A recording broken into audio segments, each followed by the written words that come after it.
എന്റെ ഇപ്പോ 2000 രൂപ എടുക്കാനില്ല. പിന്നെ എന്താ ഉണ്ട്? നുള്ളിപ്പെറുക്കി അവർ 500 രൂപ കാണും. എന്റെ പട്ടിക്ക് വേണം.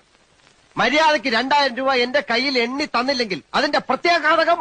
പ്രത്യാഘാതം മേഘം എന്നുള്ളതിന്റെ ഇയാൾ എന്നെ പഠിപ്പിക്കൊന്നും വേണ്ട. പ്രത്യാഘാതം അത് ഭയങ്കരമായിരിക്കും. എന്തും നേരിടാൻ തയ്യാറായിട്ട് തന്നെയായി നാടകത്തിൽ ഇറങ്ങിത്തിരിച്ചിരിക്കുന്നത്. ഒരുമാതിരി പല തന്തയ്ക്ക് പറഞ്ഞ പരിപാടി എന്റെ അടുത്ത് കാണിക്കരുത്. തൽക്കാലം പല തന്തയുണ്ടെന്ന് വിചാരിച്ചേക്കാം. ഞാൻ പോവാന്ന്. അതെ, കുറച്ച് പതുക്കെ പറഞ്ഞാലും കേൾക്കാം. പിന്നെന്താ ഞെട്ടാത്തത്? സാധാരണ ഇത്ര നിസ്സാര കാര്യങ്ങൾക്ക് ഞാൻ ഞെട്ടാറില്ല. ഓഹോ, പിന്നെ ഞാനങ്ങനെ വെറുതെ പോകുന്നൊന്നും വിചാരിക്കണ്ട. ഈ വിവരം മുഴുവൻ ആ മൂപ്പിലാനെ കണ്ട് ധരിപ്പിച്ചിട്ടാ ഞാൻ പോവും. ഒരു ചാൻസ് കൂടെ തരാം. 250 എങ്കിൽ 250 ഉറപ്പിക്കുന്നോ?